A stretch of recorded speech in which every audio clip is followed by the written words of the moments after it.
We are joined today by Rachelle Jeffers, who is a living liver donor from Altoona, Pennsylvania. Hi. Hey, Rachelle, it's really good to see you. So we met Rachelle a few years ago. I've worked with Rachelle on a few different initiatives through course. She's also a volunteer for the Center for Organ Recovery and Education down here in Pittsburgh. So it's great to have Rachelle on here. And, you know, one of the first things I want to talk about with Rachelle is to be a living donor. I mean, that's an incredible decision to make. So can you tell us a little bit about your story and what went into you making that decision? Sure. So my recipient, his name is Bud, and for probably the better part of the last 10 years, he sat behind me at church. And so he was starting to show signs of being very ill. He had non-alcoholic cirrhosis of the liver.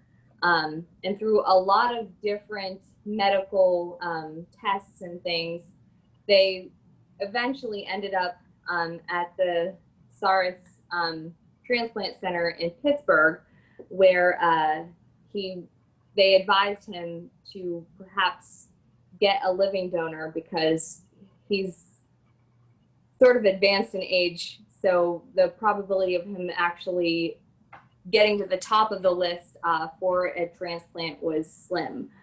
So, but Bud's an amazing guy. And there was one Sunday morning, his wife and I were hugging in the church, and she was telling me that they were looking for a living donor.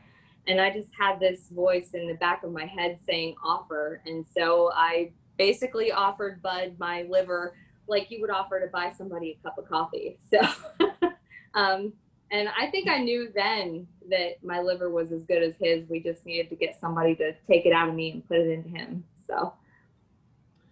Yeah, I mean, that's an incredible decision to make, especially it seems like it was kind of a spur of the moment. It just hit you while you were talking to his wife. So it always amazes me, and you certainly know from your volunteer work, that there's a lot of people that don't even know still in 2020 that living donation is a thing. They don't think it's possible.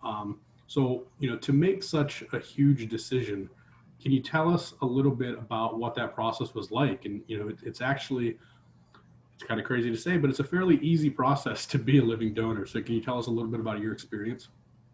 Sure. So, I mean, mine was actually a lot easier than a lot of folks. So, it was really, really quick. I think partially because Bud was so sick. But basically I went to Pittsburgh and I had a full day of testing. They run you through a battery of tests. So if there's anything wrong with you, you're going to know because they're checking everything. So basically you have to be as healthy as you possibly can be, because they're not going to agree to have you be a candidate if you're not healthy enough. You run through the tests, you meet with your surgeon walks you through all of the risks and the process and all of that.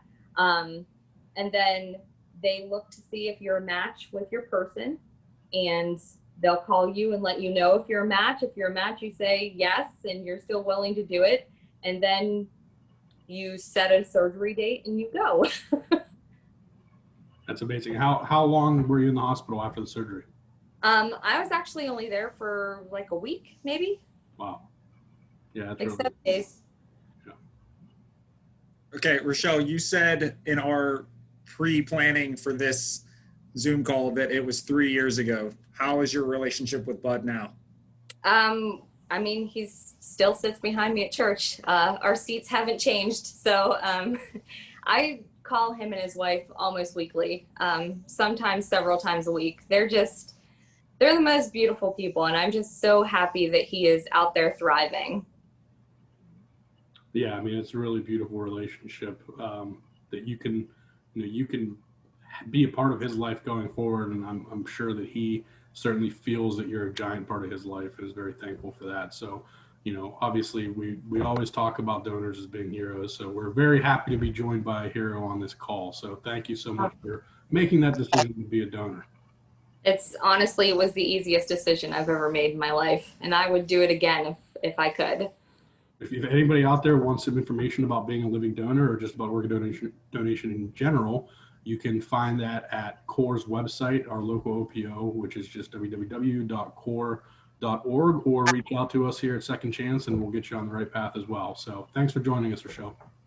Thank you.